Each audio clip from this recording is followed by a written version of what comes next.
Vou chamar agora o nosso comentarista, o Alexandre Borges, direto do Rio de Janeiro. Muito boa tarde, Alexandre. Bem-vindo aqui mais uma vez ao Visão. Queria que você falasse um pouco sobre esses momentos em que a gente está vendo ali o ministro Paulo Guedes acompanha o presidente Bolsonaro. Ontem deu diversas declarações políticas, né? Ele voltou a criticar o Senado e também o presidente da Câmara, Rodrigo Pacheco, por não aprovar reformas que, segundo Paulo Guedes, compensariam o furo no teto de gastos, aí já plenamente assumido por ele, né? É uma estratégia de Paulo Guedes assumir esse tom no discurso, Alexandre? Boa tarde, Carla. Boa tarde a todos que acompanham o Visão. Você vê, né? Sai o liberal de Chicago, entra o tesoureiro do Centrão, né? Eu acho que a gente tem que dar nome aos bois, né? Como bem disse a Basília, né? Esse pretexto de dizer que está se furando o teste, destruindo a âncora fiscal do país, com consequências incalculáveis para a economia do país, para o futuro e principalmente para as classes mais baixas, que são as que sofrem diretamente com problemas econômicos do país, né? São elas que são as primeiras atingidas por inflação, por baixo crescimento, por aumento do risco país. Quer dizer, é a população mais vulnerável que é a primeira a sentir quando você tem uma economia disfuncional. E é isso que está se construindo para o Brasil, né? O pretexto que foi usado para furar o teto de gastos, na verdade, ele esconde que está se fazendo um PEC do calote, ou seja, o governo está pegando os 90 bi de precatórios que tem que pagar e está tentando empurrar uma PEC onde ela consiga pegar pelo menos metade desse valor e jogar, seja lá para quando, e devo, não nego, pago quando puder, o que já abre um espaço enorme no orçamento, e depois não encostar em algumas despesas que poderiam ter sido revistas.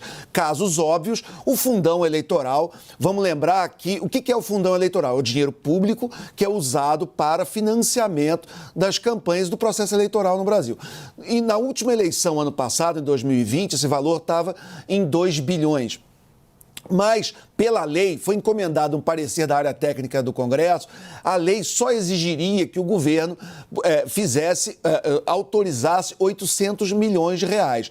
Qualquer valor acima de 800 milhões é por vontade e desejo do governo. E o governo tinha recebido uma proposta de 5,7 bilhões, estava até propenso a aceitar, mas aí teve uma gritaria geral da sociedade, eles vetaram e agora o governo está topando 2,2 bi. Lembrando que é obrigatório 800 milhões. Essa diferença de 1 bilhão e 400 entre os 800 e os 2.200 vai aí da bondade do governo com a classe política. É o mesmo governo que, quando precisa liberar 80 milhões, para compra de absorvente para mulheres pobres, para mulheres carentes, aí ele vira fiscalista ortodoxo, não tem dinheiro, não sabe de onde vem o recurso, enfim. Então, 80 milhões para comprar absorvente para as mulheres pobres, não tem dinheiro, não pode furar o teto, tem que ser responsável. Agora, 1,5 bi para político fazer campanha, está tudo certo. Para esse dinheirão de cano para precatório, que também não dá dinheiro para quem venceu na justiça, ficou anos brigando contra o governo para receber o que lhe deve, né? Porque isso são processos tramitados e julgados, não tem mais o que falar.